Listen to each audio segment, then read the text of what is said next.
श्री सच्चिदानंद सद्गुरु साईनाथ महाराज की जय। सद्गुरु श्री साईनाथुनि शरद बाबू जी की जय।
श्री सच्चिदानंद सद्गुरु साईनाथ महाराज की जय। सद्गुरु श्री साईनाथ शरद बाबू जी की जय। శ్రీ సాయినాథాయ నమః. శ్రీ సాయి సచ్చరిత్రము 23వ అధ్యాయం. నిన్నటి తరువాయి.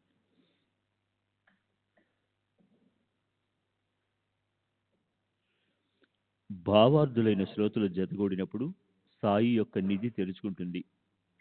వ్యర్థంగా కుతర్కం చేసేవారికి ఇది అర్థం కాదు. అమాయక భక్తులు ఆ ప్రేమను అనుభవించగలరు.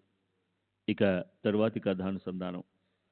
శ్రోతలు ఏకాగ్ర మనసుతో వింటే ప్రేమ ఉప్పొంగి కళ్ళలో ఆనందాశ్రులు నిండుతాయి. బాబా చాతుర్యం ఎంతటిది! వారి యుక్తి ప్రయుక్తులలోని మర్మాన్ని సద్భక్తితో తెలుసుకున్నవారు తరచూ అనుభవాలను పొందుతారు. ఈ సాయి చరిత్ర పీయూషపానం. దానిని శ్రద్ధగా ఆదరించి గురుచరణాలలో మనసు నుంచి కథానుసంధానాన్ని వినండి. ఈ కథ అపూర్వమైన ఆనందరస భోజనం. దీనిని సేవించేటప్పుడు శ్రోతలు త్వరపడకూడదు. రకరకాల పదార్థాలలోని విశిష్టతను యథేచ్ఛగా చవిచూడాలి. కట్టెల బండి కథ చాలు. అంతకంటే విలక్షణమైన మేక కథ వృత్తాంతాన్ని వింటే శ్రోతలకు ఆశ్చర్యం, గురుభక్తులకు ఆనందం కలుగుతుంది. ఒకసారి ఒక తమాషా జరిగింది. ఎవరో మరణానికి సిద్ధంగా బక్క చిక్కి ఉన్న ఒక మేకను తెచ్చారు. దానిని చూడడానికి జనం వచ్చారు. యజమాని గాని ఏ దిక్కుముక్కు లేని వారిని రక్షించేవారు సాయిమాత. బలహీనులు, రోగగ్రస్తులు, దుఃఖితులు మసీదులో సేద తీర్చుకుంటారు. మేకను తెచ్చినప్పుడు బడే బాబా దగ్గరే ఉన్నాడు. ఒక్క దెబ్బతో దీనిని చంపేసి బలి ఇవ్వు అని బాబా అతనితో చెప్పారు. ఈ బడే బాబా ఎంత గొప్పవాడు. బాబాకు కుడివైపు కూర్చునేవాడు. ఇతడు ముందు చిలిం పీల్చిన తరువాత బాబా చిలిం సేవించేవారు. బడే బాబా లేకుండా బాబా ఏ పని చేసేవారు కాదు. అతడు భోజనం చేయకుండా బాబా భోజనం చేసేవారు కాదు. ఒకసారి దీపావళి వంటి పండుగ రోజున పళ్ళాల నిండా పక్వాన్నాలను వడ్డించారు. పంక్తిలో అంతా తమ తమ స్థానాలలో కూర్చున్నారు. బడే బాబా అలిగి వెళ్ళిపోయాడు. బడే బాబా పంక్తిలో లేకుండా సాయిబాబా అన్నం తినరు. సాయిబాబా ఆహారం తీసుకోకపోతే ఇతరులు ఎలా తింటారు? అందువలన అందరూ వేచి ఉండి చివరకు బడే బాబాను వేదికి పట్టుకుని వచ్చారు. అతడు పంక్తిలో కూర్చున్నాక బాబా ఆహారాన్ని సేవించారు. జరుగుతున్న కథను వదిలి బడే బాబా గురించి తెలియజేయాలనిపించింది. దీనిని అడ్డు కథ అని తలవకండి. బడే బాబా బాబా యొక్క అతిథి. భోజన సమయానికి సభా మండపంలో బాబా పిలుపు కోసం చెవులు అటే ఉంచి క్రింద కూర్చునేవాడు. రెండు వైపులా రెండు పంక్తులుంటే మధ్య భాగంలో బాబా విరాజమానులయ్యేవారు. బాబాకు ఎడం వైపున బడే బాబా స్థలం ఖాళీగా ఉండేది. నైవేద్యాలన్నీ పళ్ళేలలో వడ్డించాక ఆ పళ్ళేలను పంక్తిలో పెట్టాక భోజన సమయం రాగా భోజనం చేసేవారు తమ తమ స్థానాలలో కూర్చునేవారు. అప్పుడు బాబా స్వయం పరమ ఆదరంగా ఉచ్చస్వరంతో బడేమియా అని పిలవగా అతడు వెంటనే వందనం చేస్తూ పైకి వచ్చేవాడు. నిష్కారణంగా అన్నంపై అలిగిన వారిని ఆదరించడమా? ఆహారాన్ని అవమానపరిచిన వారికి ఇంత గౌరవం ఎందుకు? అంటే బాబా లౌకిక వ్యవహార పద్ధతిని తాము స్వయంగా ఆచరించి చూపారు. భోజన పంక్తిలో అతిథికి పెట్టకుండా అన్నం సేవించడం ఉచితం కాదు. గృహస్థుల ఈ ధర్మాన్ని బాబా ఎప్పుడూ ఉల్లంఘించలేదు. భక్తుల ఆపదలను తొలగించే పనులను వారు స్వయంగా ఆచరించేవారు. అతిథి పూజతో ఇష్టప్రాప్తి. దానివలన అరిష్టాలు తొలగిపోతాయి, లేకపోతే విఘ్నాలు నిశ్చయం. అందువలన శిష్టులు అతిథులను పూజిస్తారు. అతిథి భోజనం చేయకుండా ఉంటే పశుపుత్ర ధనధాన్య వినాశనం. అతిథిని ఉపవాసం ఉంచితే అనర్థాన్ని ఆహ్వానించినట్లే. సాయి సమర్థులు బడే బాబాకు ప్రతిరోజు 50 రూపాయలు దక్షిణగా ఇచ్చేవారు. అతనికి వీడ్కోలు చెప్పడానికి స్వయం 100 అడుగులు అతని వెంట వెళ్ళేవారు. మేకను బలి ఇమ్మని ఆ బడే బాబాకు మొదటి అవకాశాన్ని ఇస్తే దీనిని ఊరిని ఎందుకు వధించాలి అని అన్నాడు. అక్కడే ఉన్న మాధవరావుతో బాబా, శ్యామ, నీవైనా కత్తి పట్టుకురా, ఈ మేకను కోద్దాం, వెళ్ళు అని ఆజ్ఞాపించారు. మాధవరావు గొప్ప భక్తుడు. రాధాకృష్ణబాయి వద్దకు వెళ్ళి కత్తిని పట్టుకుని వచ్చి బాబా ముందుంచాడు. మాధవరావు కత్తిని పట్టుకు రావడానికి శ్రమపడినా అతడు కత్తి లేకుండా వచ్చి ఉంటే అది బాబాకు నచ్చేది కాదు. ఇంతలో ఈ విషయం రాధాకృష్ణబాయి చెవిలో పడి ఆమెకు దయగలిగి కత్తిని వెనుకకు తెప్పించేసుకుంది. మాధవరావు మరో కత్తిని పట్టుకుని రావడానికి వెళ్ళి తన చేతులతో ఆ హత్య జరగకూడదని వాడాలోనే కూర్చుండిపోయాడు. తర్వాత కాకా దీక్షిత్ మనసును పరీక్షించాలని బాబా, నీవు వెళ్ళి కత్తి పట్టుకురా, ఆ మేకను వధించి దానిని బాధ నుండి విముక్తి చేద్దామని ఆజ్ఞాపించారు. కాకా అపరంజి బంగారంని బాబాకు తెలిసినా దానిని కాల్చి పుటం పెడితే తప్ప జనులకు విశ్వాసం కుదరదు. బంగారం మంచిదా కాదా అని గీటురాయి మీద పరీక్షించకుండా జనం ఒట్టి మాటలను నమ్మరు. విలువ రావడానికి రత్నం సమ్మిట పోట్లను సహించాలి. అట్లే శుద్ధి దెబ్బలు సహించకుండా రాతికి దివ్యత్వం రాదు. కాక బాబా మెడలోని తాయిత్తు. అయినా ఇతరులకి ఈ విషయం ఎలా తెలియజేయాలి? రత్నాన్ని పరీక్షించేవారు దానికి తీగ కట్టి అగ్నిలో వేస్తారు. సత్పురుషుల వచనాలను సందేహించే వారి సంకల్పం వ్యర్థం, వారి మాటల సారహీనం. వారు పరమార్థాన్ని కించితైనా సాధించలేరు. గురు వచనాలు వందనీయమని తలచే వారి స్వార్థం, పరమార్థం సఫలీకృతమవుతాయి. కానీ వాని యందు దోషాన్ని, కుటిలత్వాన్ని చూచేవారు అధఃపతనాన్ని పొందుతారు. గురుసేవా తత్పరులు, గురువు ఆజ్ఞందు గౌరవం ఉన్నవారు తమ ఇష్టాలను, ఆలోచనలను గురువు శిరస్సుపై ఉంచుతారు. గురువు ఆజ్ఞను పాలించే సేవకులు స్వతంత్రంగా ఆలోచించరు. గురువు ఆజ్ఞను ఎప్పుడూ పాటించేవారు మంచి చెడులను, సారాసారాలను చూడరు. వారి చిత్తం సాయి నామస్మరణలో, దృష్టి సాయి సమర్థుని చరణాలలో ఉంటుంది. మనోవృత్తి సాయి ధ్యాన ధారణలందు ఉంటుంది. వారి శరీరం సాయి కొరకే. గురువు ఆజ్ఞను, ఆజ్ఞాపాలనను రెండింటిలో ఒక క్షణమైన ఆలస్యం సహింపరానిది. ఇది విలక్షణమైన విధానం. దీక్షితు శుద్ధ సత్వగుణం గల ధీరుడు. మహామేరు పర్వతం వలె దృఢ నిశ్చయం కలవాడు. మేక ప్రాణాలను ఎలా తీయాలన్న ఆలోచన అతనికి సోకనే లేదు. అమాయకమైన మేక చస్తుంది, దాని ఆత్మ తల్లడిల్లుతుంది, స్వచ్ఛమైన తన చరిత్రకు అప్రతిష్ట, పైగా మహాపాపం పైన పడుతుంది అన్న ఆలోచనలే అతనికి లేవు. ఆజ్ఞాభంగం పాపం, ఆజ్ఞా పరిపాలన కంటే పుణ్యం లేదు. గురువు ఆజ్ఞేయ ప్రమాణం అని తలిచే కోమల అంతఃకరణలో విచిత్రమైన ప్రేరణ కలిగి మేక ప్రాణాలు తీయడానికి ఉద్యుక్తుడయ్యాడు. బాబా ఆజ్ఞానుసారం సాటేవాడకు వెళ్లి ఆయుధాన్ని తెచ్చి మేకను వధించడానికి సిద్ధమయ్యాడు. కించిత్తైనా సంకోచించలేదు. గురువు ఆజ్ఞా పరిపాలనే వీరుల లక్షణమని తలంచి మనసును దృఢం చేసుకుని కత్తిని చేతపట్టుకున్నాడు. దీక్షిత్ పవిత్రమైన బ్రాహ్మణ వంశంలో జన్మించి పుట్టినది మొదలు అహింసా వ్రతాన్ని ఆచరించిన వాడు కాదు.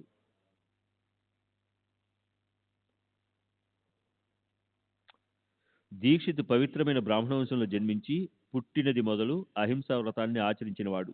మరి అతనికి ఇలాంటి సందర్భంలో చేతులు ఎలా వస్తాయి? గురువాజ్ఞా పాలనకు మనసులో గట్టిగా నిశ్చయించుకున్నాడు. కానీ గుండె దడదడాడింది, శరీరం చెమటలు పట్టింది. కాయ వాచ మనస శబ్ద ప్రాహారమే తెలియనివాడు శస్త్ర ప్రహారం చేయటమా? ఎంత కఠినమైన సంఘటన! గురు వచనాలను అవమానించిన వారికి వేరు గతి లేదు. పైగా వారి పూర్వ పుణ్యకర్మ నిశ్చయంగా నశిస్తుంది. గురువు ఆజ్ఞా పరిపాలనే భూషణాలలో భూషణం. శిష్యుని అర్హతకు ఇదే గుర్తు.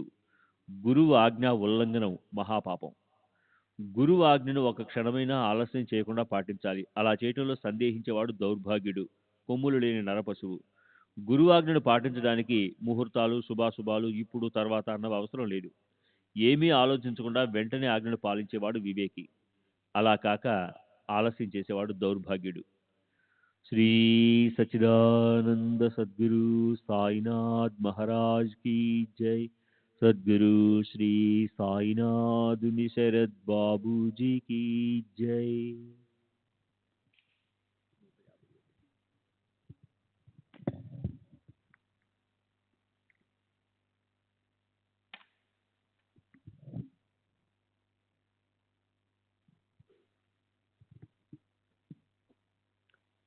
దీక్షత్తు ఒక చేతితో పంచెను నడుముకు బాగా బిగించి, రెండవ చేతితో కత్తిని పుచ్చుకొని చొక్కాను చేతిపైకి జరుపుకుంటూ మేక వద్దకు వచ్చాడు. ఇదేం విచిత్రం! కాకా మనసులోని కోమలత్వం ఎక్కడికి పోయింది అని గ్రామస్తులు ఆశ్చర్యపడ్డారు. ముసల్మాను మాంసాహారి అయిన ఫకీరు బాబా మేకను చంపటానికి వెనుకాడి కత్తిని పట్టుకోనప్పుడు కాకా ఎలా సిద్ధమయ్యాడు? మహాపురుషులు వజ్రం కంటే కఠినంగాను, కుసుమాల కంటే కోమలంగాను ఉంటారని అంటారు. అది నిజమే. దీక్షిత్తు కత్తి పట్టుకున్న చేయిని పైకి లేవనెత్తి, బాబా ఒక్కసారి చెప్పండి, దీన్ని చంపేయినా అని అడిగాడు. శస్త్రధారణ ఆర్తులను రక్షించటానికి కదా. ఆ శస్త్రంతో నిరాపరాధ మేకను చంపటమా? గురుసేవకే ప్రాణాలను అంకితం చేసిన వారికి సంకోచమా? దీక్షిత్తు మేకను చంపాలని త్వరపడినా అతని హృదయంలోని కరుణ వల్ల చెయ్యి వెనుకకే గాని ముందుకు సాగటం లేదు. ఇంకా చూస్తున్నావేమి, చంపేసే అన్న బాబా చివరి ఆజ్ఞను విని దీక్షిత్తు ఆవేశంగా దెబ్బ కొట్టడానికి వంగాడు. కత్తిని పైకెత్తాడు. మేకకు పోయే కాలం వచ్చింది. అయినా దాన్ని రక్షించేవాడు భగవంతుడు. అతని దయా దక్షిణము దాన్ని ప్రాప్తించింది. ఇప్పుడు కాక తప్పక వధించేసేలా ఉన్నాడని అపాయాన్ని గ్రహించిన సాయి మాత, వద్దులేరా, ఊరుకో, బ్రాహ్మణుడివై ఇంత కఠోరంగా హింస చేయటానికి సిద్ధమయ్యావు, నీ మనసుకు ఆలోచన లేదా అని అడిగారు. ఈ మాటలు విని దీక్షిత్తు కత్తిని పడవేశాడు. అందరికీ ఆశ్చర్యం కలిగింది. మేకకు ప్రాణదానం జరిగింది. గురుభక్తి శిఖరాన్ని అధిష్ఠించింది. అప్పుడు కాక కత్తి పడేసి ఏమన్నాడో వినండి. బాబా, మీ అమృత వచనాలు మాకు ధర్మశాస్త్రం. మేము రెండో ధర్మాన్ని ఎరుగము. మాకు సిగ్గు లజ్జ లేవు. గురువచన పాలనే మా కర్తవ్యం. ఇదే మాకు వేదం. గురువు ఆజ్ఞ పరిపాలనే శిష్యుల శిష్యత్వము. అదే వారికి భూషణం. అలా కాక గురువు ఆజ్ఞను ధిక్కరించటం దోషం. సుఖమైన కష్టమైన మాకు ఫలితంపై దృష్టి లేదు. విధి ప్రకారం జరిగేది జరుగుతుంది. మా గురించిన చింత పరమేశ్వరునికే. మాకు తెలిసిందల్లా ఒకటే, మీ స్వరూపాన్ని కళ్ళల్లో నింపుకొని ఎల్లప్పుడూ మీ నామాన్ని ధ్యానించడం, అహర్నిశలు మీ ఆజ్ఞాకింకరులమై ఉండటము. హింస అహింస మేమెరగము, మమ్ము తరింపు చేసేవి సద్గురు చరణాలు. గురువు ఎందుకు ఆజ్ఞాపించారని మేము ఆలోచించము, ఆజ్ఞాపాలనే మా కర్తవ్యం. గురువు ఆజ్ఞ స్పష్టంగా తెలిసాక యుక్తాయుక్తాలను ఇష్టాయిష్టాలను ఆలోచించే శిష్యులు సేవాభ్రష్టులై నష్టపోతారు. గురువు ఆజ్ఞను ఉల్లంఘించటం జీవుని అధంపతనం. గురువాజ్ఞ పరిపాలన ముఖ్యమైన ధర్మాచరణ. మనసు గురుచరణాల్లో ఉండాలి. ప్రాణాలు ఉండని పోని మాకు గురువు ఆజ్ఞయే ప్రమాణం.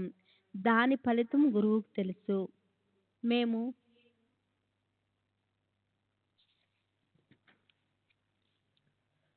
మేము మంచి చెడు ఎరగము, స్వార్థం పరమార్థం ఎరగము. ఒక గురు కర్తత్వము, గురువు కార్యార్థము జీవించడమే మాకు తెలుసు. అదే మా పరమార్థం. గురువు మాటకు విధి నిషేధాలు ఉండవు. గురువు ఆజ్ఞాపించిన కార్యమే శిష్యుని లక్ష్యము. శిష్యుని కష్టాలు గురువు శిరస్సుపై ఉంటాయి. మేము మీ ఆజ్ఞకు దాసులం. యోగ్యాలను ఆలోచించము. అవకాశం వచ్చినప్పుడు ప్రాణాలు సైతం వెచ్చించైనా గురువచనాలను పాటిస్తాం అని చెప్పారు. కరుణ స్వభావం గల అతని మనసు పాషాణంలా కఠినంగా కాగా కసాయి కూడా సాహసించని పనిని బ్రాహ్మణుడై కూడా చేయటానికి సిద్ధమయ్యాడు. ఇదంతా శ్రోతలకు నమ్మటానికి కష్టమనిపిస్తుంది. కానీ ఇది సద్గురువు చేసిన గారడి. గురువచనాలను ఒక్కసారి పాటిస్తే అందులోని రహస్యం తెలుస్తుంది. ఒక్కసారి గురువును ఆశ్రయించి వారి చరణాల యందు సంపూర్ణ విశ్వాసం ఉంచితే చాలు. ఇక శిష్యుని చింత గురువుదే. ఇక ఏ శ్రమ చేయవలసిన అవసరం లేదు. అతని బాధ్యత గురువుదే కనుక ఎల్లప్పుడూ గురువు పాదాలను విశ్వసించే వారికి ఏ భయమూ ఉండదు. అతని ఆత్మవిశ్వాసం గురువే. ఒడ్డుకు చేర్చేవారు గురువే. ఉత్తమ, మధ్యమ, అధమ అని శిష్యులు 3 రకాలుగా ఉంటారు. ఒక్కో రకాన్ని సంక్షిప్తంగా తెలియజేస్తాను. గురువు యొక్క మనోభీష్టాన్ని తెలుసుకొని వారి ఆజ్ఞ కోసం ఆగక, వారు చెప్పక ముందే దాన్ని వెంటనే పాటించటం ఉత్తమ శిష్యుని లక్షణము. గురువు ఆజ్ఞను తూచా తప్పకుండా అక్షరమక్షరము ఆలస్యం చేయకుండా పాటించేవాడు మధ్యమ శిష్యుడు. గురువు ఆజ్ఞాపించినప్పుడు చేస్తానంటూ జాప్యం చేస్తూ అడుగడుగునా పొరపాటు చేయటం అధమ శిష్యుని లక్షణము. గురువు వద్దే ఉన్న అంతరంగంలో నిత్యానిత్య వివేకము, పరమ వైరాగ్యం లేకపోతే గురువు వారిని ఎలా అనుగ్రహిస్తారు? నిరంతరము గురుచరణాలను ఆశ్రయించి ఉన్న వారి కోరికలను అప్తబంధువైన పరమేశ్వరుడు తీర్చి వారిని నిష్కామములుగా, వారి మనసులను నిశ్చలంగా మారుస్తారు. నిస్వార్థమైన శ్రద్ధ, ప్రబలమైన ప్రజ్ఞాబలము, దృఢమైన సహనం ఉంటే పరమార్థం నిశ్చయము. ఇక్కడ హఠయోగము, ప్రాణాయామము, సమాధి వగైరా అవసరం లేదు. ఈ సాధనాలన్నీ మనకు అర్థం కానివి. శిష్యుడు బాగా శిక్షణ పొందితే ఇక సద్గురువు యొక్క అనుగ్రహానికి ఏం ఆలస్యం? గురువు ఎల్లప్పుడూ వారి కరుణను ప్రసాదించడంలో తత్పరులై ఉంటారు. సగుణ సాక్షాత్కారాన్ని భక్తులు మాత్రమే అనుభవిస్తారు. భావికులకు భక్తి కలుగుతుంది. ఇతరుల మనసులలో డాంబికము. తర్వాత బాబా కాకాతో, ఈ నీళ్ల డబ్బా పట్టుకో, నేనిప్పుడు హలాల్ చేసి దీనికి సద్గతిని కలిగిస్తాను అన్నాడు. శ్రీ సచ్చిదానంద సద్గురు సాయినాథ్ మహారాజ్ की जय. सद्गुरु शरद बाबूजी की जय.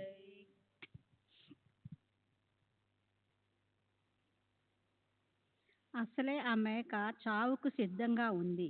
అక్కడే దగ్గరలో తాకియా ఉంది. ఫకీర్ బాబాకు సమయానికి సరిగ్గా ఒక ఆలోచన తట్టింది. ఆ మేకను తకియాలో వధించటానికి బాబా అనుమతిని తీసుకున్నాడు. కానీ అక్కడ నుండి తీసుకుని వెడుతుంటే మేక దారిలోనే చచ్చిపోయింది. మేక చావటము తప్పదని అందరికీ తెలుసు. ఆ విషయాన్ని గ్రహించి సరైన సమయంలో బాబా ఆ లీలను చూపించారు. సద్గురువును శరణుజొచ్చిన వారు సద్గురువు స్వరూపులైపోతారు. సైంధవము సాగరం లోపానికి స్నానానికి వెడితే అది మరలా బయటకు రాగలదా? ఈ జగత్తులో సుఖదుఖాలను అనుభవించే భోక్త జీవుడు. ప్రపంచములోని సుఖదుఖాలను ప్రసాదించేవాడు పరమేశ్వరుడు. కానీ మోక్ష ప్రదాత ఒక సద్గురువే. వారు ఆత్మైక్యతకు నిధి. సద్గురువు హృదయములో దయ కలిగితే వారు దివ్య దృష్టిని ప్రసాదిస్తారు. దానితో ఈ సకల సృష్టి ఒక్కసారిగా మాయమవుతుంది. హేమాడు పంతు సాయి చరణాలకు శరణుజొచ్చి శరీరాభిమానాన్ని వదిలివేసి బాబా నన్ను నిరాభిమానముగా ఉంచండి అని ప్రార్థిస్తున్నాడు. తర్వాత 2 అధ్యాయాలలో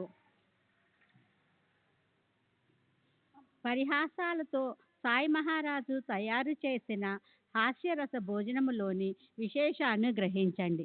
పైకి వినోదంగా కనిపించినా అది అత్యంత జ్ఞానదాయకము. అర్థము చేసుకున్న భక్తులు పరమ సుఖాన్ని పొందుతారు. స్వస్తి శ్రీ సంత సజ్జన ప్రేరితము భక్త హేమాడు పంతు విరచితము అయిన శ్రీ సాయి సమర్థ సచ్చరిత్రలో గురుభక్తి లీలా దర్శనము 23వ అధ్యాయం సంపూర్ణము. సద్గురు సాయినాథార్పణమస్తు. శుభం భవతు.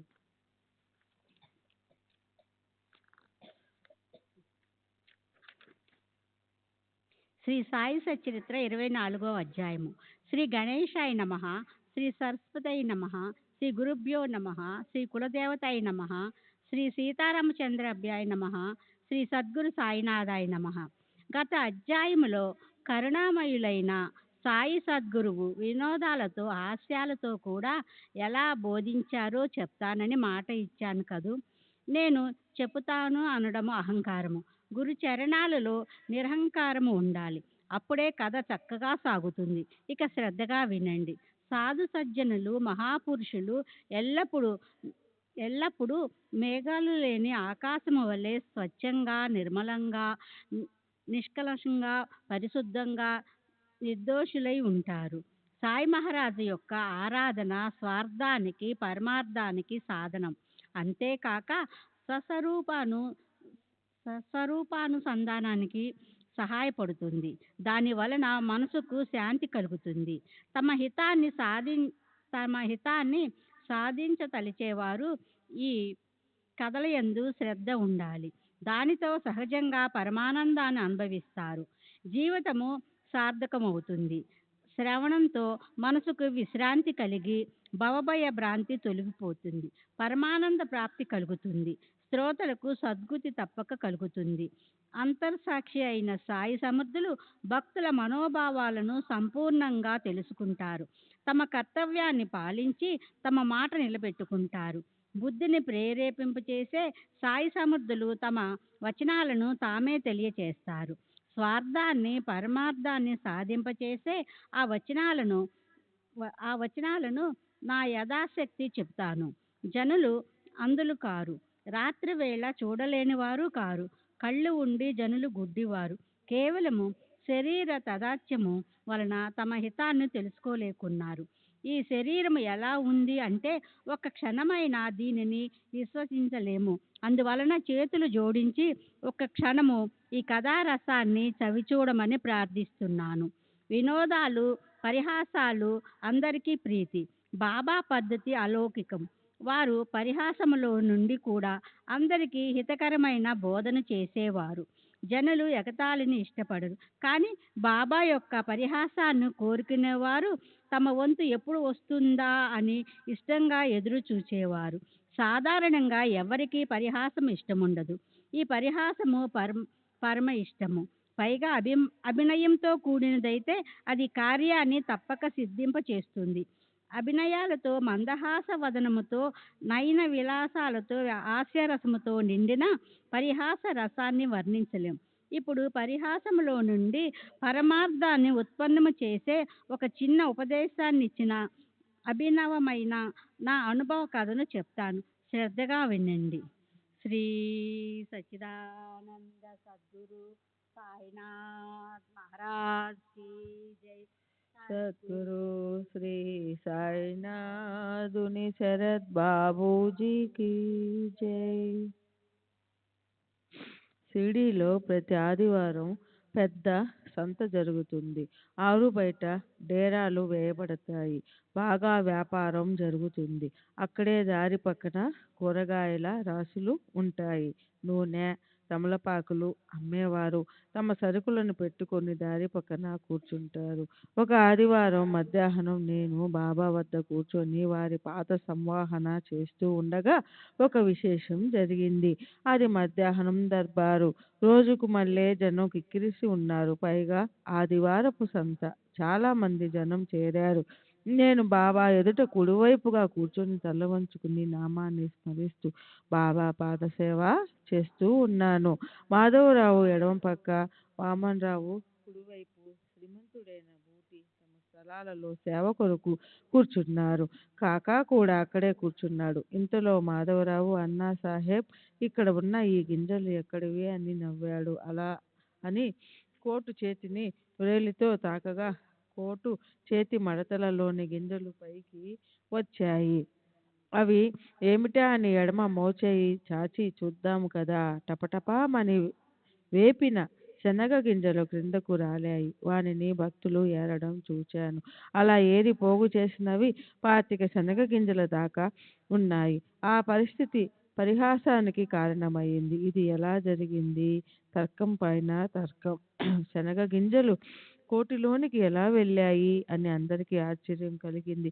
కాకి కోటు మడత ఎంత? దానిలో ఈ గింజలు ఎలా, ఎక్కడ నుండి వచ్చి చేరాయో నిశ్చయంగా ఎవరికీ తెలియదు. నేను నామాన్ని జపిస్తూ పాదసేవ చేస్తూ ఉండగా ఈ పప్పు గింజల కథ ఎలా ఉత్పన్నమయ్యింది? ఎంతో సేపటి నుండి సేవ చేస్తూ ఉంటే అవి రాలలేదేం? అంతసేపు అవి అక్కడ ఎలా ఉన్నాయి అని అందరికీ ఆశ్చర్యం కలిగింది. ఎక్కడి నుండి శనగ గింజలు అక్కడికి వచ్చాయి? కోటు మడతలలో ఎలా ఉన్నాయి అని ఆశ్చర్యపడుతూ ఉండగా బాబా ఏమన్నారో వినండి. బోధనా పద్ధతి విలక్షణమైనది. అనేకుల పద్ధతి అనేక రకాలుగా ఉంటుంది. బాబా వారి వారి స్థితిగతులను బట్టి బోధిస్తారు. ఆ మహారాజు యొక్క శిక్షణా పద్ధతి విచిత్రం. ఆనందంగా ఉండే ఆ పద్ధతి ఎప్పుడూ గుర్తుంటుంది. నా అనుభవంలో అటువంటి దానిని కని విని ఎరుగను. ఇతనికి తను ఒక్కడే కమ్మగా తినే దురలవాటు ఉంది. ఇవాళ సంత కదా, వెళ్ళి శనగపప్పు తిని వచ్చాడు. ఒక్కరే తినడం మంచిది కాదు. అతని అలవాటు నాకు తెలుసు. ఈ శనగపప్పే దానికి సాక్ష్యం. ఇంకా ఆశ్చర్యం ఎందుకు అని అన్నారు. ఎవరికి పెట్టకుండా తినడం నేనెరుగను కనుక నాకు ఈ దురలవాటును అంటగట్టినా నాకది వర్తించదు. బాబా, నేను ఈ నాటి వరకు షిరిడీలోని సంతను అసలు చూడనే లేదు. మరి శనగపప్పు కొని తిన్నది ఎప్పుడు? ఎవరికైనా అటువంటి అలవాటు ఉందేమో కానీ నాకు మాత్రం ఆ దురలవాటు లేదు. ముందుగా ఎవరికైనా కొంచెమైనా పెట్టకుండా నేను ఏ వస్తువును నోట్లో వేసుకోను అని చెప్పారు. బాబా యుక్తిగా ఏ విధంగా తమ పాదాల యందు భక్తిని స్థిరపరుస్తారో గమనించండి. నా మాటలను విని ఏమన్నారో వినండి. దగ్గరుంటే వారికి ఇస్తావు, ఎవరూ లేకపోతే నువ్వైనా ఏం చేస్తావు? నేను మాత్రం ఏం చేయగలను? నేను గుర్తున్నానా? నేను నీ వద్ద లేనా? నాకు ఆహారం అర్పిస్తున్నావా అని కేవలం శనగపప్పు మిషతో అసలు తత్వాన్ని చక్కగా బోధించారు. ముందు దేవతలకు, పంచప్రాణాలకు, వైశ్వనర దేవత అగ్నికి అర్పించకుండా, అతిథికి పెట్టకుండా భోజనం చేస్తే ఆహారం మహాదోషపూరితము. ఇది చాలా చిన్న విషయంగా అనిపిస్తుంది, కానీ దీనిని వ్యవహారంలోనికి ప్రవేశపెడితే గొప్ప మహిమ గలదని తెలుస్తుంది. ఇది ఒక రసస్వాదన గురించి చెప్పిన పంచ విషయాలకు ఇది వర్తిస్తుంది. విషయ భోగాలకు బాగా అలవాటు పడి విషయాల ఆధీనంలో ఉండేవాడు పరమార్థాన్ని సాధించలేడు. విషయాలను తన ఆధీనంలో ఉంచుకునే వానికి పరమార్థం దాసోహం అంటుంది. యదా పంచ వతిష్టంతే అన్న శృతి వచించిన మంత్రాన్ని బాబా పరిహాస నెపంతో మనకు దృఢపరిచారు. శబ్ద, స్పర్శ, రూప, గంధాలు ఈ నాలుగుంటితోటి సంబంధం కూడా ఇదే. బాబా యొక్క ఈ కథానుబంధం ఎంతటి బోధప్రదం. మనసు, బుద్ధి మొదలగు ఇంద్రియాలు విషయాలను సేవించినప్పుడు ముందుగా నన్ను స్మరిస్తే అవి మెల్లమెల్లగా నాకు సమర్పించబడతాయి. ఇంద్రియాలు విషయాలను అనుభవించకుండా ఉండడం కల్పాంతరంలో కూడా సంభవం కాదు. ఆ విషయాలను గురు చరణాలకు అర్పిస్తే విషయ ఆసక్తి సహజంగా తొలగిపోతుంది. దేనినైనా కోరాలనిపిస్తే నా విషయాలనే కోరుకోండి. కోపం వస్తే నాపైనే కోపం తెచ్చుకోండి. అహంకారాన్ని, దురభిమానాన్ని నాకు సమర్పించి నా పాదాలు యందు భక్తి కలిగి ఉండండి. కామం, క్రోధం, అభిమానం ఈ మనోవృత్తులు ఉధృతంగా లేచినప్పుడు వానిని నా వైపుకు మరలించండి. ఈ విధంగా క్రమక్రమంగా మనోవృత్తిని శ్రీహరి తొలగిస్తాడు. ఈ కామ, క్రోధ, అభిమానాలనే విషం వంటి మూడింటి తరంగాలను గోవిందుడు నశింప చేస్తాడు.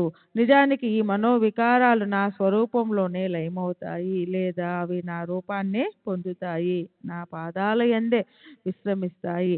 అలా అభ్యాసం చేయగా మనోవృత్తి క్షీణించి కొంతకాలానికి నిర్మూలమై మనసు వృత్తి శూన్యమవుతుంది. గురువు ఎల్లప్పుడూ మన సమీపంలోనే ఉన్నారన్న దృఢమైన బుద్ధి ఉన్న వారిని విషయాలు ఎప్పుడూ బాధించవు. ఈ భావం బాగా నాటుకుంటే చాలు, ఇక బంధం విడిపోయినట్లే. విషయాలలో గురువు ప్రకటమవుతారు.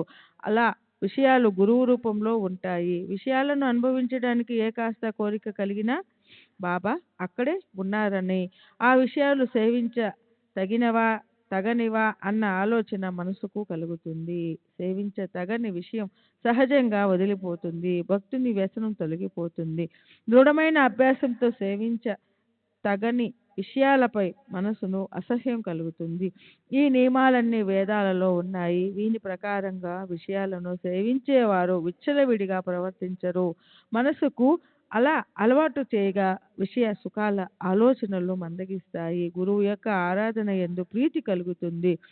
శుద్ధ జ్ఞానం మొలక ఎత్తుతుంది. శుద్ధ జ్ఞానం అభివృద్ధి కాగా దేహబుద్ధి అనే బంధం విడిపోతుంది. అప్పుడు ఆ శుద్ధ బుద్ధి అహం బ్రహ్మ అనే భావనలో లీనమై ఆనందం ప్రాప్తిస్తుంది. ఈ శరీరం క్షణభంగురమైన పరమ పురుషార్థాన్ని సాధించేది దీని ద్వారానే. మోక్షం కంటే గొప్పదైన భక్తి యోగాన్ని ప్రసాదించేది ఈ శరీరమే. ధర్మార్థ కామ మోక్షాలనే 4 పురుషార్థాలపైన పంచమ పురుషార్థం భక్తి యోగం. అలౌకికమైన ఈ భక్తి యోగానికి సమానమైనది వేరే ఏదీ లేదు. గురు సేవలో కృతార్థులైన వారికి ఈ మర్మాలు యథార్థంగా అర్థమవుతాయి. వారికే భక్తి, జ్ఞాన, వైరాగ్యాలు పరమార్థం ప్రాప్తిస్తాయి. గురువు మరియు దేవుడు వీరిలో భేదాన్ని చూచేవారు మొత్తం భాగవతంలో భగవంతుణ్ణి చూడలేరు. రామాయణం అంతా చదివినా రామునికి సీత ఏమవుతుందో తెలియదు. ద్వైత భావాన్ని వదిలి గురువు భగవంతుడు అభినులని తెలుసుకోవాలి. పవిత్రమైన గురుసేవ లభిస్తే విషయ వాసనలు నిర్మూలమవుతాయి. అంతఃకరణం పరిశుద్ధమై అందులో ప్రకాశవంతమైన ఆత్మస్వరూపం ప్రకటమవుతుందని చెప్పారు. శ్రీ సచ్చిదానంద సద్గురు సాయినాథ్ మహారాజ్ की जय. सद्गुरु श्री साईनाथुनि शरद बाबू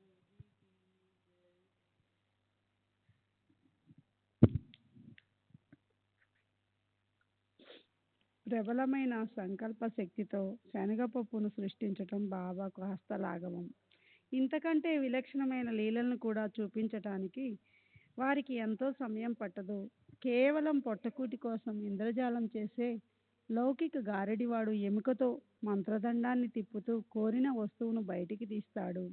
అలౌకికమైన గారడి అయిన సాయినాథుని లీల ఎంతో మహిమాన్వితమైనది. సంకల్ప మాత్రంతో క్షణంలో ఎన్నో లెక్కలేనన్ని శనగపప్పును సృష్టిస్తారు. కథలోని సారం ఏమిటి అని ఆలోచిద్దాం. పంచ విషయాలలో ఏ విషయ సుఖమైనా బాబా లేకుండా సేవించరాదు. అవి మనసుకు ఇలాంటి శిక్షణనిస్తే ఇది బాగా గుర్తు ఉండి ఇచ్చిపుచ్చుకునే లావాదేవీలతో సాయి చరణాలు ఎప్పుడూ గుర్తుంటాయి. సగనమూర్తి అయిన ఈ శుద్ధ బ్రహ్మ కనుల ఎదుట ఉంటాడు.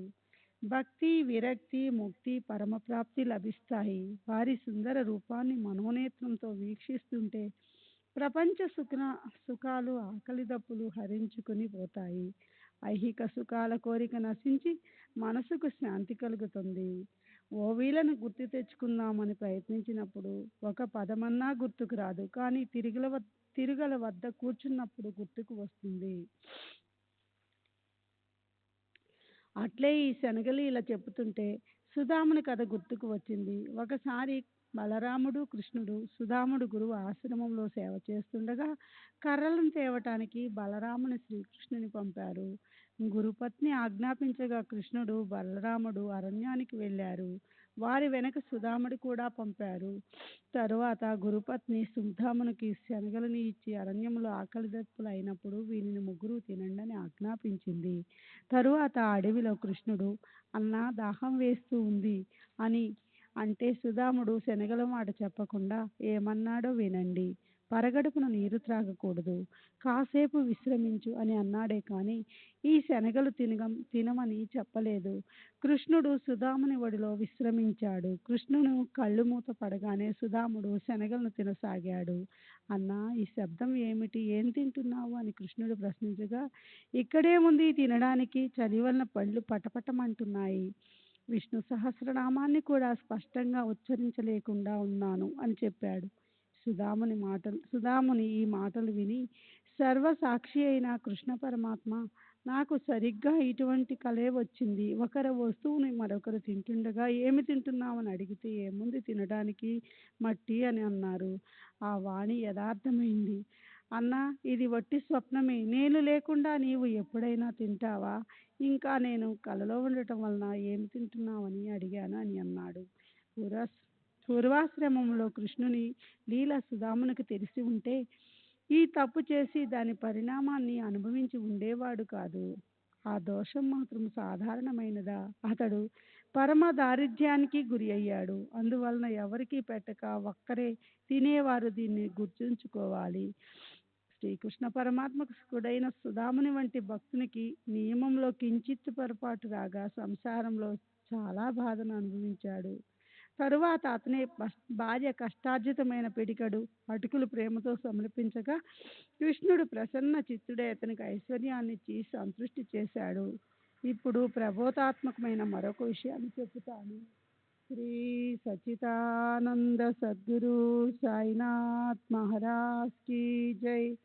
सद्गुरु श्री साईनाथ शरद बापू जी की जय।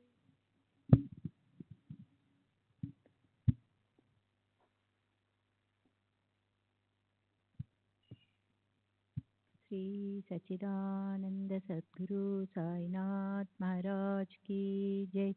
सद्गुरु श्री साईनाथ शरद బాబూజీకి జై।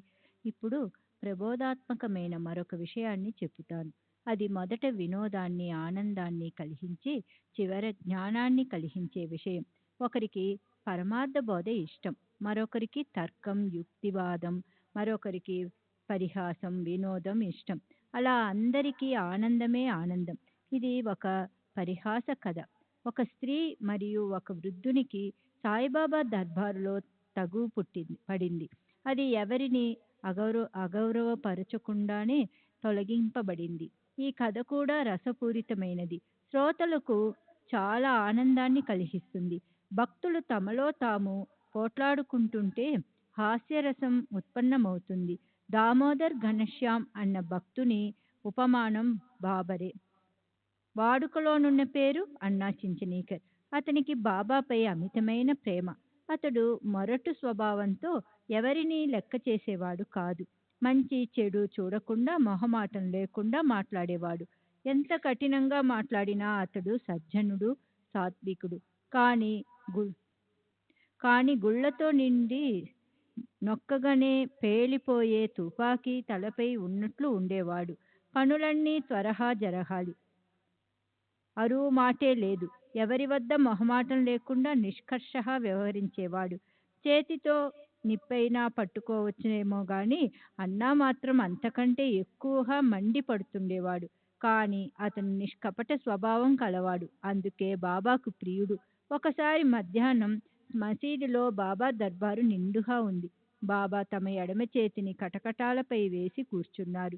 ఏమీ ఎరగనట్లు తటస్థంగా ఉన్నట్లు కనిపించిన బాబా భక్తులలో పోట్లాటను రగిలించి కోపతాపాలను కలిగించి వారికి నచ్చజెబుతుండేవారు. భక్తుల్లో ఒకరు బాబా నడుం పట్టేవారు, ఒకరు వారి పాదాలను పట్టేవారు, మరొకరు వారి వీపును పొట్టను మర్దించేవారు. ఆ రీతిగా సేవ చేసేవారు. బాబా ఊర్ధ్వరేతస్సు పరిశుద్ధ ఆచారాలను గల బాల బ్రహ్మచారి. స్త్రీలను పురుషులను అందరినీ సేవ చేయనిచ్చేవారు. అన్న బయట కటకటాల వద్ద వంగి బాబా ఎడమ చేతిని మెల్లమెల్లగా పట్టుతున్నాడు. కుడివైపు పరిస్థితిని హాస్యచిత్తులై వినండి. అక్కడ బాబా యందు అనన్య భక్తి కలిగిన ఒక స్త్రీ ఉంది. బాబా ఆమెను అమ్మ అని అనేవారు. జనులు పిన్నమ్మ అని పిలిచేవారు. ఆమె అసలు పేరు వేణుబాయి, ఇంటి పేరు కౌజలగి. ఆమెకు సాయి పాదాల యందు అనుపమానమైన ప్రేమ. అన్న వయసు 50 దాటింది. నోట్లో పళ్ళు లేవు. పిన్నమ్మ కూడా వయసు మళ్ళిందే. ఆ ఉభయులకు తగాదా వచ్చింది. అన్న తన భార్యతో సహా బాబా సేవ చేస్తున్నాడు. వేణుబాయి విధవరాలు. ఆమె బాబా పొట్టను ఆయాసపడుతూ ఒత్తుతుంది. ఆమె మనసు నిర్మలమైనది. సాయి సేవను చక్కగా చేస్తుంది. తన 2 చేతులను కలిపి బాబా పొట్టను మర్దన చేయసాగింది.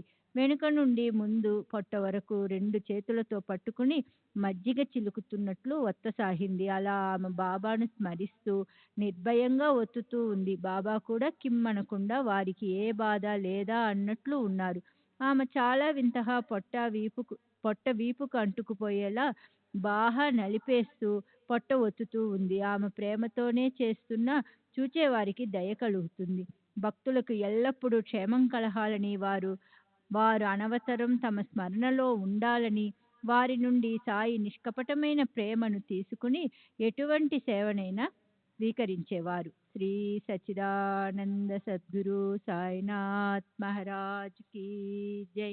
సద్గురు శ్రీ సాయినాథ్ నిసరత్ బాబూజీ కీ జై.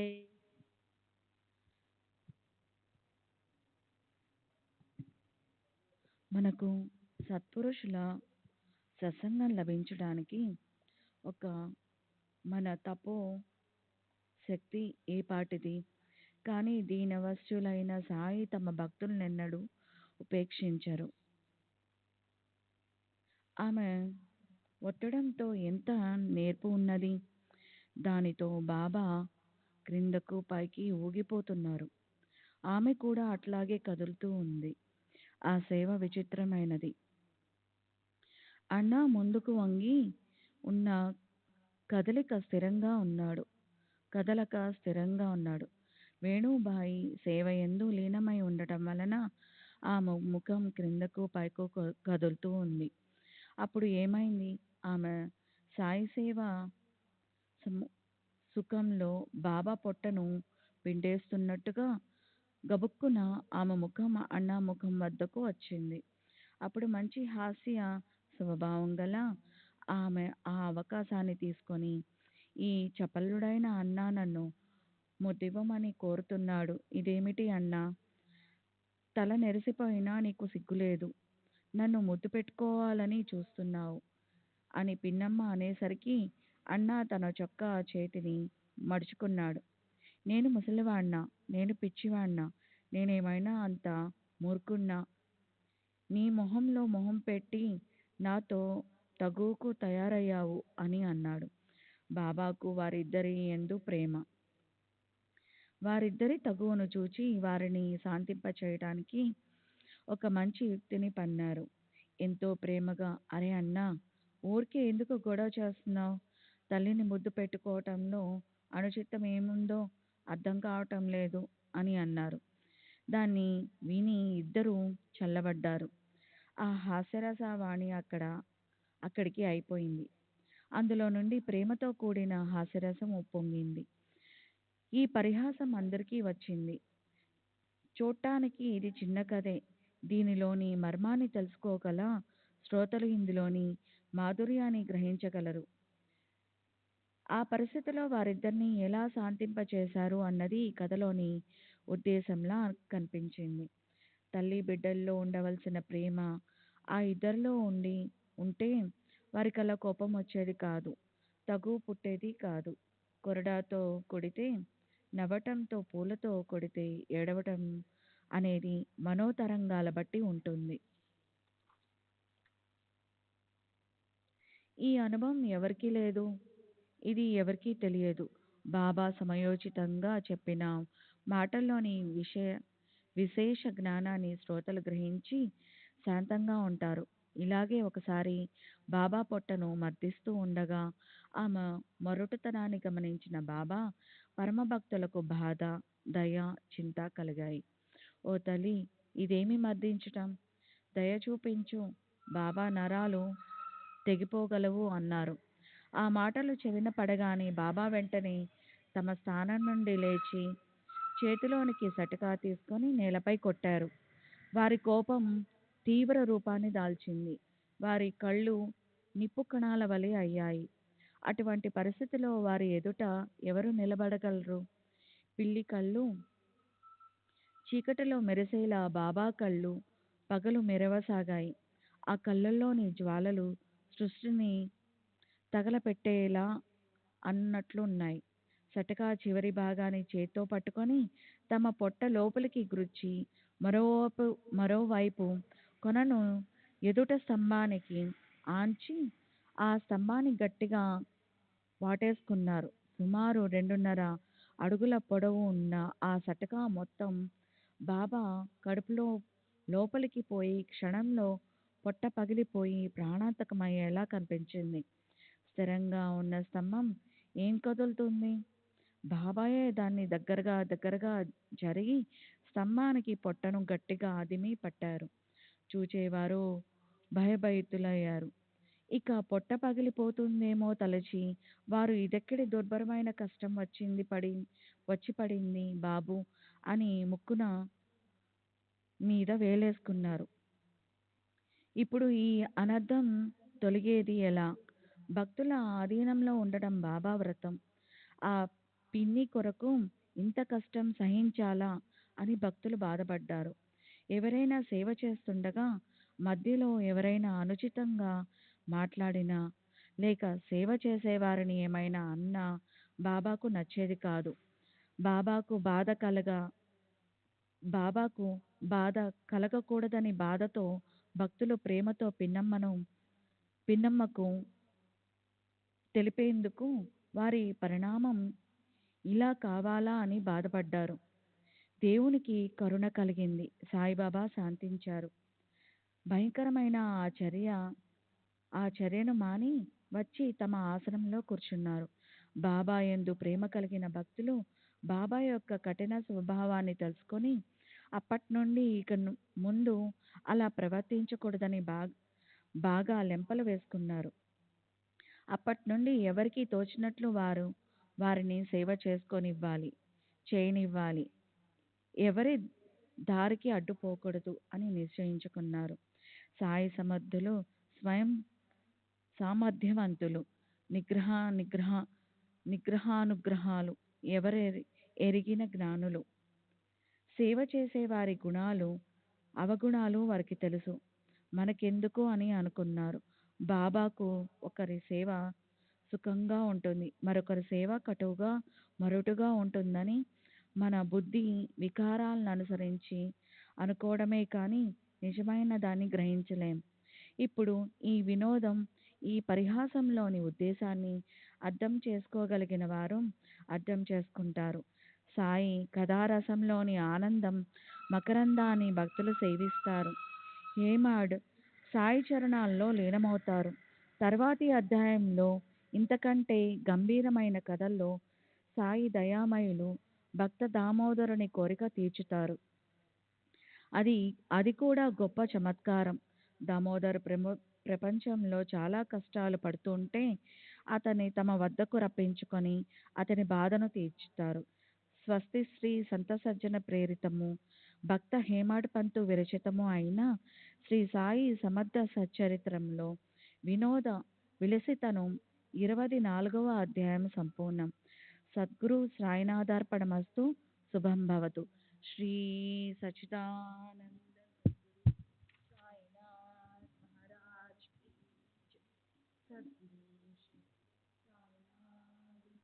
శ్రీ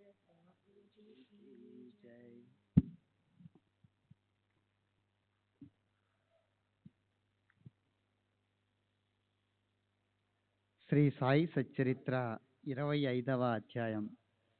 శ్రీ గణేశాయ నమః, శ్రీ సరస్వత్యై నమః, శ్రీ గురుభ్యో నమః, శ్రీ కులదేవతాయై నమః, శ్రీ సీతారామచంద్రాభ్యాం నమః, శ్రీ సద్గురు సాయినాథాయ నమః. కృపాసాగరులైన సాయి మహారాజు సాక్షాత్తు పరమేశ్వరుని అవతారం, పూర్ణ బ్రహ్మ, మహాయోగీశ్వరులైన వారికి సాష్టాంగ నమస్కారం. జయ జయ సాధుల లామ, మంగళధామ, ఆత్మారామ, సాయి సమర్థ, భక్త విశ్రామ, పూర్ణకామ, మీకు ప్రణామాలు. గత అధ్యాయంలో హాస్యరసం గురించిన వర్ణన జరిగింది. భక్తులను ప్రేమించే సాయిబాబా ఎల్లప్పుడూ వారిని రంజింపచేస్తుంటారు. సాయి పరమదయామూర్తి. వారి యందు అనన్య భక్తి ఒకటి ఉంటే చాలు. భక్తి శ్రద్ధలున్న భక్తులు కోరుకున్న దానికి కొదువలేదు. శ్రీకృష్ణుడు ఉద్ధవునితో సద్గురువు నా రూపమే అని చెప్పాడు. ఇటువంటి సద్గురువులను భక్తితో ప్రేమతో భజించాలి. దీనినే అనన్య భక్తి అని అంటారు. శ్రీ సాయి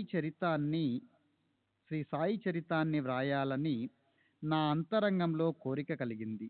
శ్రవణయోగ్యమైన తమ లీలలను సాయి అత్యద్భుతంగా నా చేత వ్రాయింపచేశారు.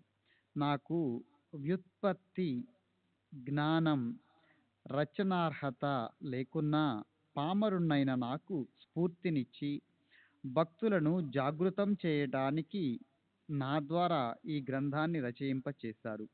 విషయాలను సేకరించు అని నా వంటి అజ్ఞానికి వారు ఆజ్ఞ ఇచ్చినప్పుడే నా అల్ప ప్రజ్ఞ జ్ఞాన సంపన్నమైంది. గంభీర స్వభావులైన సాయి భక్తులను ఉద్ధరించటానికి తమ కథా సంగ్రహాన్ని అందిస్తారని నాకు ధైర్యం కలిగింది. లేకపోతే ఈ వాగ్విలాసానికి నేను సాహసించగలనా? సాయి చరిత్ర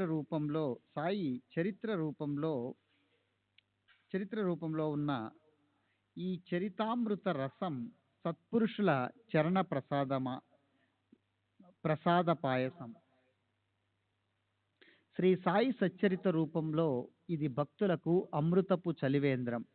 భవతాపాన్ని నివారించే సాయి కృపను యథేచ్ఛగా సేవించండి.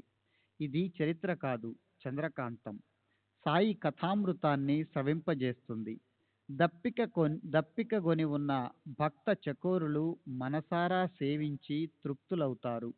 ఇక ప్రేమికులైన శ్రోతలు ఏకాగ్ర మనసుతో ఏ సందేహాలు లేక కలిమలాన్ని దహనం చేసే సాయి యొక్క పావన కథను వినండి. ఒకసారి సాయి యందు అనన్య నిష్ట కుదిరితే ఆ భక్తుల కష్టాలు అరిష్టాలు అన్నీ తొలగి వారి అభీష్టాలు తీరుతాయి. ఈ విషయంలో సాయి యొక్క భక్త వాత్సల్యాన్ని తెలియచేసే ఒక వృత్తాంతాన్ని శ్రోతలు శ్రద్ధగా వింటే మనసుకు ఆనందం కలుగుతుంది. శ్రద్ధగా మనసు పెట్టి ఈ అభినవ కథను వినండి. దయార్ణవమైన గురుమాత గురించిన అనుభవం కలుగుతుంది. ఇది చాలా చిన్న కథ అయినా దీనిలోని అర్థంలో ఎంతో జ్ఞానం ఉంది. ఒక ఘడియ సేపు శ్రద్ధగా వింటే కష్టాలు తొలగిపోతాయి. అహ్మద్ నగర్లో దాము అన్నా కాసార్ అన్న పేరుతో సుఖంగా ఉన్న శ్రీమంతుడైన భక్తుడు సాయి పాదాలయందు ప్రేమ కలిగి ఉండేవాడు. ఆ పరమభక్తుని కథను శ్రవణం చేస్తే ఆనందం కలుగుతుంది. సాయి యొక్క భక్త రక్షణ తత్పరత ప్రత్యక్షంగా కనిపిస్తుంది. శ్రీరామనవమి వార్షికోత్సవంలో 2 పెద్ద క్రొత్త పతాకాలను షిర్డీ గ్రామంలో ఊరేగించడం అక్కడి వారికి తెలుసు. వానిలో ఒకటి నిమోన్కరుది, రెండవది ఈ దాము అన్నాది. ఈ నియమం అనేక సంవత్సరాల నుండి భక్తి ప్రేమలతో ఆగకుండా సాగుతూ ఉంది. దాము అన్నాకు 2 భార్యలున్నా పుత్ర సంతానం కలగలేదు. సాయిబాబా ఆశీర్వాదంతో పుత్ర రత్నాలను పొందాడు. అప్పుడు శ్రీరామనవమి ఉత్సవానికి పతాకాన్ని సమర్పిస్తానని మొక్కుకున్నాడు. అప్పటి నుండి ప్రతి సంవత్సరం పతాకాన్ని ఊరేగించడం ఆరంభమైంది. శ్రీ సచ్చిదానంద సద్గురు సాయినాథ్ మహారాజ్ की जय। सद्गुरु श्री साईनाथ मुनि शरद बाबू जी की जय।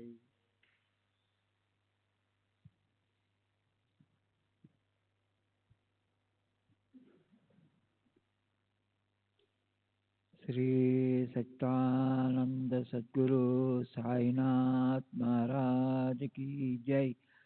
सद्गुरु श्री साईनाथ मुनि शरद बाबू जी की जय। వడ్రంగి కొండ ఇంటి వద్ద పతాకం ఊరేగింపుపై యుద్ధమై అక్కడి నుండి వాద్యాల మ్రోగింపుతో పతాకాలను ఊరేగింపుకు తీసుకుని వెళ్ళేవారు.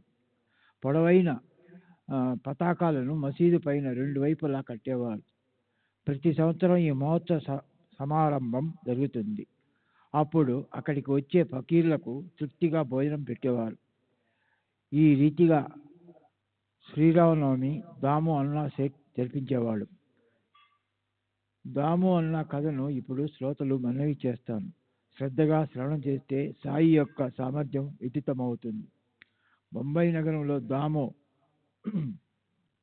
అన్న స్నేహితుడు 2 లక్షల లాభం వచ్చే వ్యాపారం ఉంది.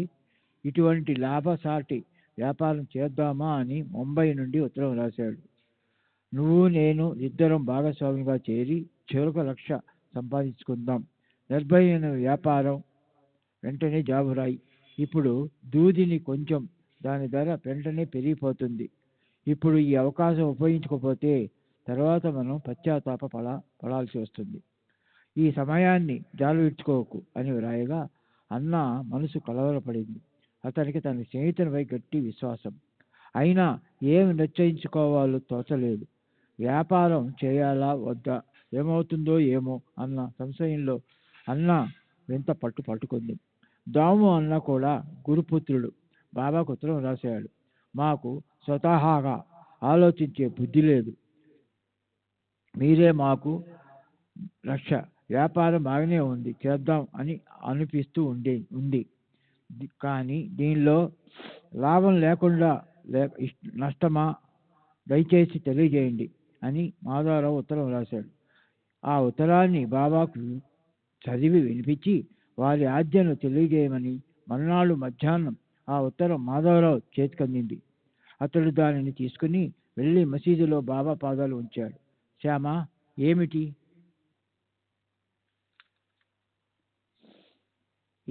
హడావిడి? ఇక్కడున్న ఈ కాగితం ఏంటి అని బాబా అడిగారు. బాబా, నగరంలోని దామో సేట్ మిమ్మల్ని ఏదో అడుగుతున్నాడు అని శ్యామ చెప్పాడు. ఏం రాశాడు? ఏం ఆలోచన చేస్తున్నాడు? దేవుడు ఇచ్చింది చాలదని అతడు అవకాశాన్ని అంచుకోవాలనుకుంటున్నాడు. సరే, అతని ఉత్తరం చదువు అని బాబా అన్నారు. అక్షరాలా మీరు చెప్పిందే దాము అన్న ఉత్తరంలో ఉన్నది. దేవా, మీరు నిశ్చలంగా కూర్చొని భక్తులను కలవరం లేపుతారు. వారు బాధపడుతుంటే వారిని మీ పాదాల వద్దకు రప్పించుకుంటారు. ఒకరిని స్వయంగా రప్పిస్తారు, మరొకరికి ఉత్తరం రాయిస్తారు. ఉత్తరంలోని విషయాన్ని ముందుగానే చెప్పేశారు కదా అని ఇక చదవడం ఎదుగు అని శ్యామ అన్నాడు. బాబా, అరే శ్యామ, చదువు, నా మాటే నిజమని ఎందుకు అనుకుంటున్నావు? ఊరికే ఏదో తోచింది చెప్తానంటే అని అన్నారు. మాధవరావు ఉత్తరం చదవగా బాబా శ్రద్ధగా విని బాధతో సేటుకు మతిపోయింది అన్నారు. నీ ఇంట్లో ఏం లోటు ఉంది? ఉన్న సగం రొట్టె చాలు, లక్షల వెంట పడకు అని ఉత్తరం ప్రత్యుత్తరం రాయి అని చెప్పారు. ఆ జవాబు కోసం క్షణక్షణం ఎదురు చూస్తున్న దామోన్న అది అందగానే దానిని తక్షణం చదివాడు. అందులోని విషయాన్ని తెలుసుకొని సేటు నిరుత్సాహపడ్డాడు. అతని ఆశావృక్షం పడిపోయింది. అతని మనోరథపు దుర్గం కూలిపోయింది. ఇప్పుడు తన లక్షలు సంపాదించి 1/2 లక్షను వడ్డీకి ఇచ్చి త్వరలో లక్షాధికారిని షావుకారు అయిపోయి నగరంలో సుఖంగా ఉంటాను అని అతడు తనలో నిర్మించుకున్న మనోరాజ్యాలు అక్కడికక్కడికే కరిగిపోయాయి. బాబా ఇలా చేశారేంటి అని దాము అత్యంత నిరాశ చెందాడు. అసలు ఉత్తరం రాయడం పొరపాటైపోయింది. తన మంచిని తానే పాడు చేసుకున్నాడు. చూస్తూ చూస్తూ వ- వడ్డించిన విస్తరిని తనే తన్నుకున్నట్లు అయింది. కళ్ళతో చూడడానికి, చెవులతో వినడానికి వ్యత్యాసం ఉంటుంది. కనుక బాబా వద్దకు మీరు స్వయంగా వస్తే బాగుంటుంది అని మాధవరావు ఉత్తరంలో అలా సూచించాడు. దాని ప్రకారం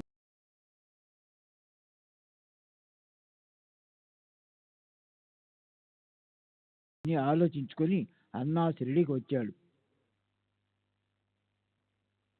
సాయికి సాష్టాంగ ప్రణామం చేసి వారి సమీపంలో కూర్చున్నాడు. మెల్లమెల్లగా వారి పాదాలను పట్టసాగాడు. బాబాను అడగడానికి ధైర్యం చాలలేదు. బాబాకు లాభంలో భాగం సమర్పించాలని అతని మనసులో ఆలోచన కలిగింది. సాయినాథా, ఈ వ్యాపారంలో నాకు సహాయం చేస్తే లాభంలోని కొంత భాగం మీ చరణాలను సమర్పిస్తానని లక్షణం. దాము అన్న మనసులో వ్యాపారం గురించిన ఆలోచన సాగింది. భక్తుడు అనేక రకాల కోరికలను కోరుకుంటాడు. శ్రీ సత్యానంద సద్గురు సాయినాథ్ మహారాజ్ की जय। सद्गुरु श्री साईनाथ शरद बाबू जी की जय।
श्री सच्चिदानंद सद्गुरु साईनाथ महाराज की जय। सद्गुरु श्री साईनाथ शरद बाबू जी की जय। साई रहम नजर करना, बच्चों का पालन करना। साई रहम नजर करना, बच्चों का पालन करना। जाना तुमने जगत पसार, सब ही झूठ जमाना। जाना तुमने जगत पसार, सब ही झूठ जमाना। साई रहम नजर करना, बच्चों का पालन करना। साई रहम नजर करना, बच्चों का पालन करना। मैं अंधा हूँ बंदा आपका, मुझसे पथ दिखलाना। मैं अंधा हूँ बंदा आपका, मुझसे पथ दिखलाना। साई रहम नजर करना, बच्चों का पालन करना। साई रहम नजर करना, बच्चों का पालन करना। दासगण कहे अब क्या बोलूं, थक गई मेरी रसना। दासगण कहे अब क्या बोलूं, थक गई मेरी रसना। साई रहम नजर करना, बच्चों का पालन करना। साई रहम नजर करना, बच्चों का पालन करना। रहमो नजर करो अब मोरे साई, तुम बिना नहीं मुझे माँ बाप भाई। रहमो नजर करो मैं अंधा हूँ बंदा तुम्हारा, मैं अंधा हूँ बंदा तुम्हारा।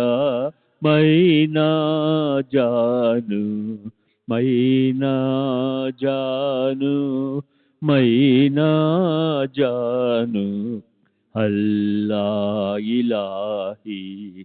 रहमो नजर करो रहमो नजर करो अब मोरे साई, तुम बिना नहीं मुझे माँ बाप भाई। रहमो नजर करो काली जमाना मैंने गमाया, काली जमाना मैंने गमाया।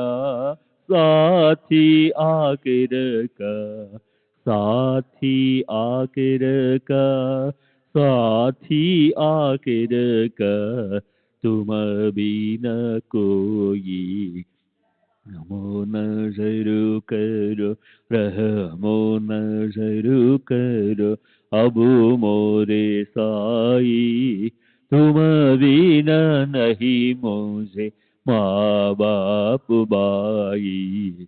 रहमो नजर करो अपने मस्जिद का झाड़ू गणो है, अपने मस्जिद का झाड़ू गणो है। मालिक हमारे मालिक हमारे मालिक हमारे, तुम बाबा साई। रहमो नजर करो रहमो नजर करो अब मोरे साई, तुम बिना नहीं मुझे माँ बाप भाई। रहमो नजर करो।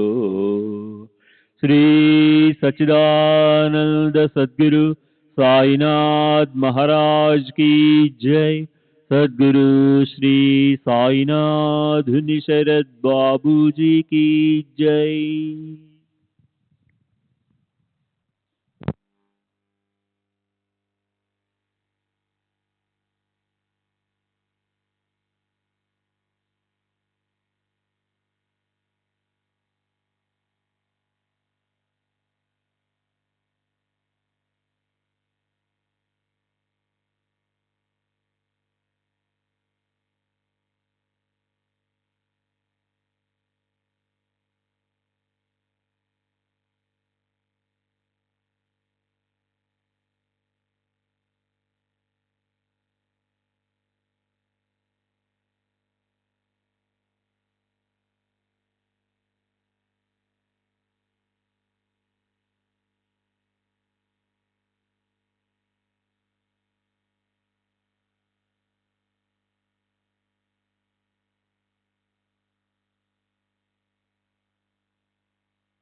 श्री सच्चिदानंद